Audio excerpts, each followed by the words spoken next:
tiba-tiba kehilangan sesuatu yang saya yakinin selama 32 tahun ya kan.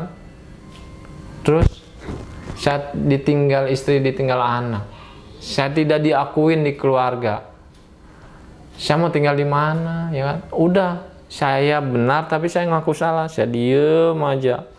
Mau omongan apapun ya kan, cacian maki, dikatain bodoh, bego, teroris, Islam itu teroris, itu ada berita TV yang begini, Islam itu tidak baik, saya diem 1000 bahasa. 25 Desember ini ya, tidak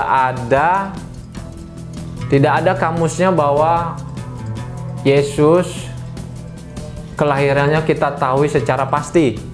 Secara pasti tanggalnya, bulannya, tahunnya. Paling cuma tahu di 0 Kabisat, 0 Masehi atau Kabisat, saya lupa. Sekedar itu doang. Bismillahirrahmanirrahim.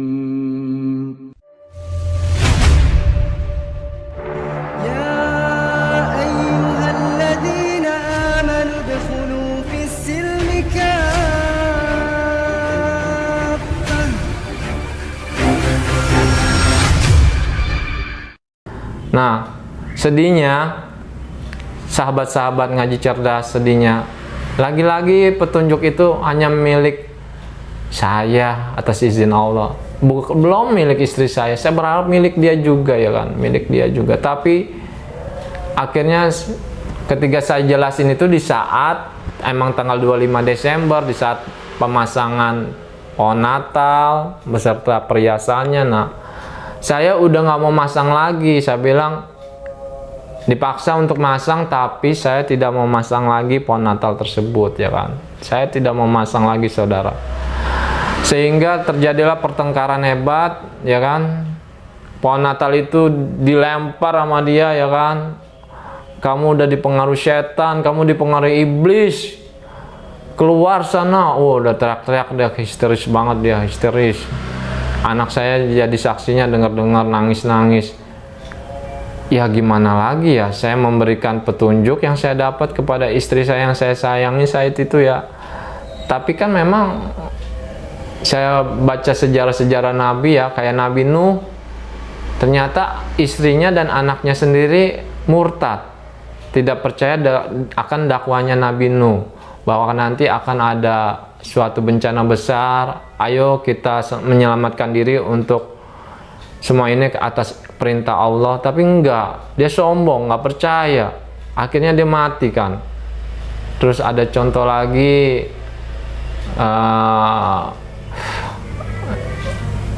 ya Firaun lah, Firaun ya kan, Firaun dengan keyakinannya dia sebagai Tuhan ya kan, sedangkan istrinya tauhid, percaya akan adanya Allah ya kan, sehingga dia penuh kasih membesarkan Nabi Musa ya kan, alaihi salam ya kan. Nah, sama itu yang udah saya lakukan ke istri saya, meyakinkan dia.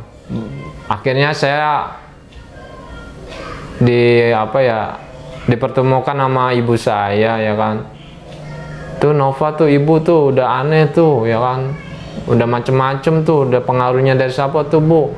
Ya saya jelasin ke ibu saya baik-baik, karena dia orang tua saya ya. Enggak, saya dapat ini semua karena izin Allah mah, memang benar kok, bisa dicari tahu di internet atau mungkin ada bukunya bahwa ini salah, tolong jangan diterusin. Nah, akhirnya memang terjadi pertengkaran hebat. Istri saya minta balik ke orang tuanya di Surabaya ya kan. Sedih, hati saya sedih. Ketika saya dapat suatu pemahaman tauhid ya, saat itu tauhid ya. Tauhid artinya semua itu kepada Allah.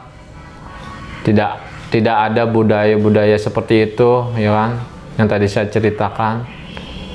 Saya harus kehilangan istri saya. Dia marah besar.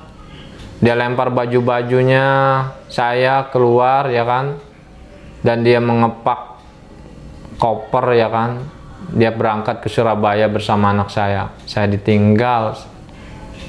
Hampa hidup saya, benar hampa, sedih, hampa ya Allah. ketika kau berikan sebuah kebenaran, ya Allah, kenapa saya harus kehilangan istri saya, ya kan?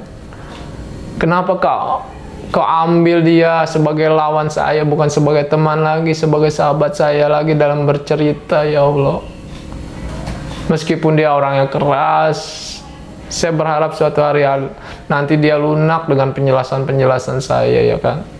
Tapi ya saya ditinggal saat itu, benar-benar nekat dia, orangnya emang nekat, dia nekat. Dia pergi ke kakak iparnya di Depok juga, menceritakan diri saya, dan mungkin atas dukungan dari kakaknya yang di Depok itu juga, akhirnya dia memutuskan Surabaya, ya kan? Saya ditinggal begitu aja. Sedih saya, tanpa anak, tanpa istri, ya kan? Orang tua saya tahu, ya kan? Akhirnya saya dimarahin sama orang tua saya, habis-habisan saya dimarahin. Sebenarnya kamu masih mau Katolik atau Islam, kata ibu saya, kan? Saya nggak berani jawab, takut ibu saya marah tambah besar. Saya diem aja, dimarahin mama saya. Diem, sedih, karena saya udah kehilangan dua wanita yang saya sayangin, ya kan? Sedih, ya Allah, saat itu. Andai kata, ya Allah, saat itu istri saya bisa menerima penjelasan saya, ya kan? Mungkin saya tidak akan berpisah secara catatan sipil di Pengadilan Negeri Depok, ya kan? Nanti endingnya saya juga akhirnya bercerai sama istri saya yang Katolik itu, ya kan? Nah, saya susul dia ke Surabaya atas saran dari orang tua saya susul, ya kan? Tapi orang tua saya nggak tahu. Saya tetap dengan keyakinan tauhid saya bahwa berdoa itu kepada Allah, bahwa tidak ada namanya 25 Desember. Saya sudah tidak merayakan lagi 25 Desember waktu saya belum bersyahadat. Bahwa tidak ada namanya Santa Claus dalam hidup saya, ya kan? Saya pergi ke Surabaya, saya susul, saya diterima, tapi tetap ditanya sama orang tuanya dia, saya dengar kamu cerita seperti ini dari anak saya. Kalau kamu memang masih mau menikah dengan anak saya, ya kan, kata bapak mertua, kamu tinggalkan itu Islam, ya kan? Saya bilang tidak bisa, Pak. Saya sendiri belum bersyahadat, tapi saya tidak meyakini kalau berdoa itu begini. Nah, akhirnya apa, saudara-saudara? Lagi-lagi istri saya bersikeras, dia tidak akan mau balik ke Depok kalau saya tidak membuang keyakinan saya itu, ya kan? Saya nggak bisa, sahabat ngaji cerdas, saya tidak bisa meninggalkan apa yang saya telah dapat, yang Allah berikan barusan, ya kan? Bahwa berdoa itu yang baik itu seperti ini, tidak ada budaya Eropa, tidak ada budaya 25 Desember, ya kan? Tidak bisa, saya tidak bisa. Nah, akhirnya saya tengkar hebat lagi di Surabaya. Saya tengkar hebat dengan kakaknya, ya kan? Nova, kamu ini telah bikin sedih adik saya. Wah, saya tengkar hebat di depan anak saya, di depan ponakan saya, ya kan? Dia ngancem saya pakai golok, ya kan? Ngancem pakai golok, bayangin, ya kan? Mulai detik ini, ketika kamu menekuni keyakinanmu yang baru itu, tidak boleh melihat istrimu lagi sama anakmu lagi. Saya diancam seperti itu. Saya bimbang, saya sedih, saya bingung. Hampa hidup saya, benar hampa. Tapi saya orangnya keras dalam arti, kalau saya yakin itu benar, saya nggak akan tinggalkan. Meskipun itu nyawa taruhan saya, karena saya diancam pakai golok misalnya. Nah, ketika diancam pakai golok, bukan saya takut sama abangnya, ya. Saya bilang sama abangnya, Kak, kalau berani jantan, Kak. kita berantem tanpa alat senjata di luar, tangan kosong, saya bilang. Terlepas kita ini bicara tentang adik kakak ya kan, yang sekarang balik ke Surabaya, nggak mau dianya. Ya udah, saya tinggal kan. Semenjak itu akses saya terhadap anak saya diputus. Sedih, kehilangan dunia ya kan. Anak saya usia 4 tahun, cewek 4 tahun, namanya Keda ya kan. Namanya Keda, yang artinya dia, kalau dulu saya masih percaya Feng Shui ya, dulu waktu masih Katolik, artinya dia naga muda biru yang lahir di tahun genep ya kan, 2012 ya kan. Nah, saya sedih berat meninggalkan Surabaya tanpa membawa istri saya dan anak saya ya kan. Apa yang saya harus jelasin ke orang tua saya ya kan. Ya udah, saya jelasin apa adanya bahwa sudah terjadi ketidakcocokan, ketidakpemahaman yang sama akan sebuah keyakinan yang saya yakinin ini ya kan. Nah, mama saya nanya setelah saya kayak di apa sih ya, ibaratnya kayak didiskreditkan ya kan. Nah, mama saya nanya, kok kamu sih tiba-tiba seperti mau memeluk Islam ya kan. Kakak saya ada juga tuh, dipanggil kakak saya ya kan. Kakak saya tinggal di Tangerang, dipanggil juga ya kan. Apa sih kamu ada pengaruh apa ini ya kan? Nggak ada pengaruh apa-apa ya kan. Kalau kamu sampai berani memeluk Islam ya kan, kamu berarti tidak diakuin di keluarga. Hah? Dalam hati saya, ya Allah, ya Allah, saya udah kehilangan istri ya kan, kehilangan anak ya kan, itu udah pukulan telak ya kan, udah KO saya 1-0 ya Allah. Terus tiba-tiba karena tidak berhasil membawa istri saya dan anak saya dari Surabaya, saya diinterogasi sama ibu saya sama kakak saya. Apa kamu masih mau beragama Katolik atau kamu mau mencari tahu Islam lebih jauh? Tapi jika kamu memeluk Islam, maka kamu bukan keluarga lagi dan kamu tidak dapat warisan sepeser pun. Tidak dapat warisan sepeser pun. Bayangin ya Allah, begitu kompleks ujian yang kau berikan ini ya Allah ya kan.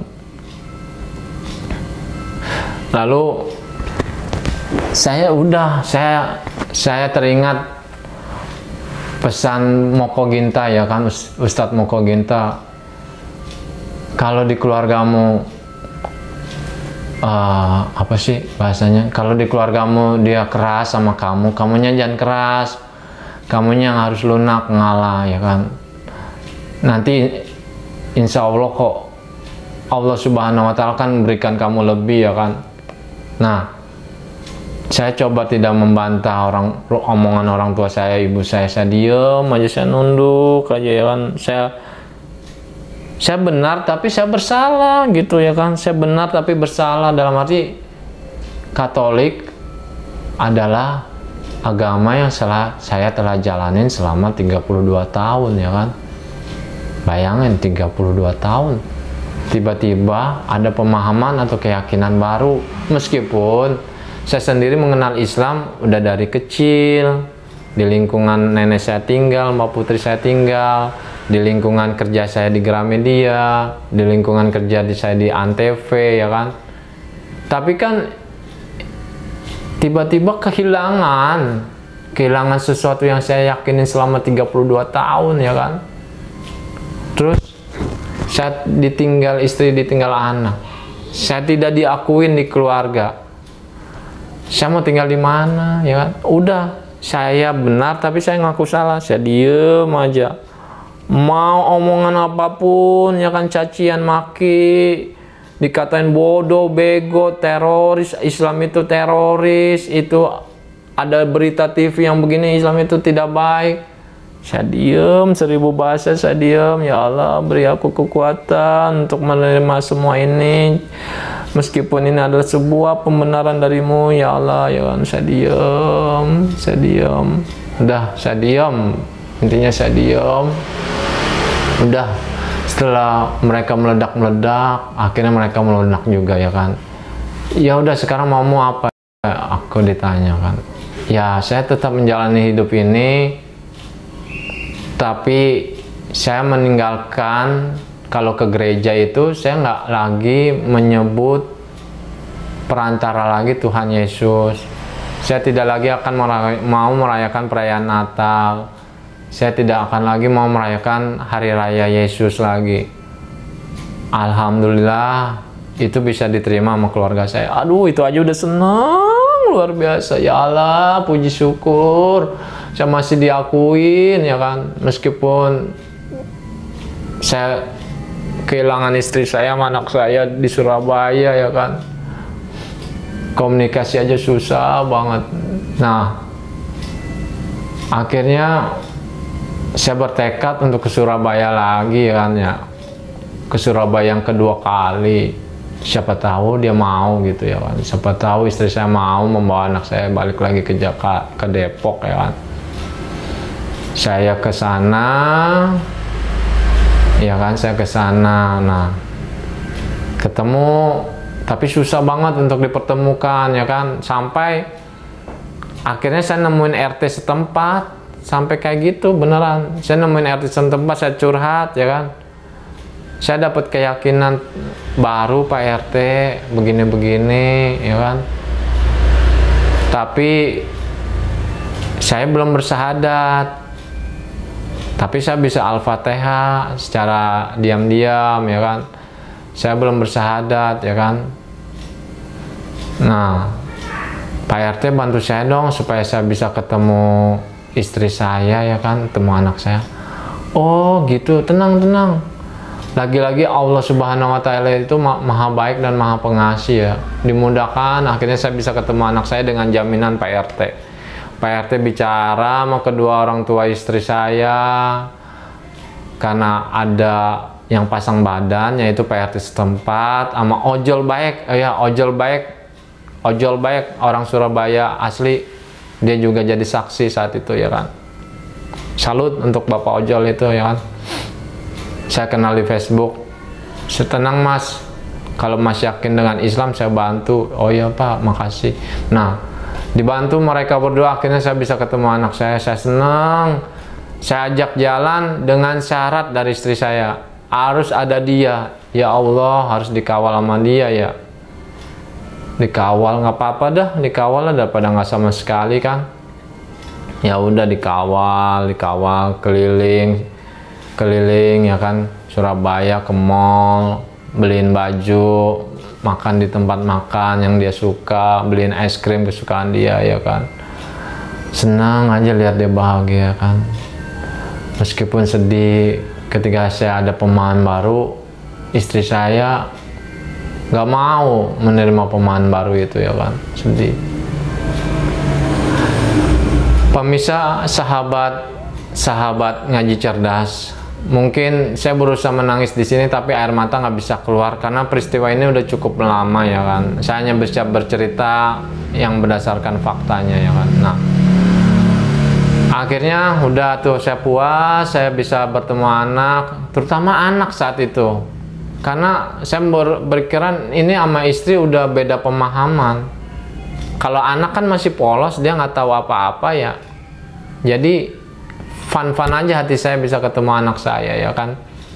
Udah, saya pulang, lagi-lagi ditanya sama ibu saya, sama orang tua saya, gimana di Surabaya? Alhamdulillah bisa ketemu sama anak, alhamdulillah. Itulah pengalaman kedua saya.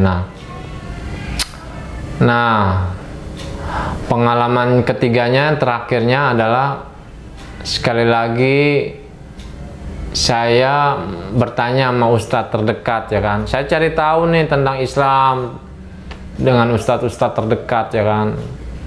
Akhirnya saya bertanya, Pak Ustadz, kalau dalam Islam nih, kalau saya bersahadat, terus istri saya untuk diyakinin agak susah, terus kalau jalanin hidup dalam satu rumah beda agama itu baiknya gimana menurut Ustadz?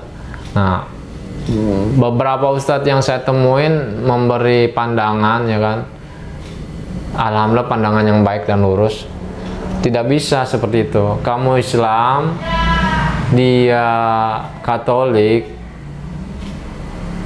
di dalam rumahmu pastinya dia nuntut ada ini ya, ada agama-agamanya dia. Nah, itu nggak bagus.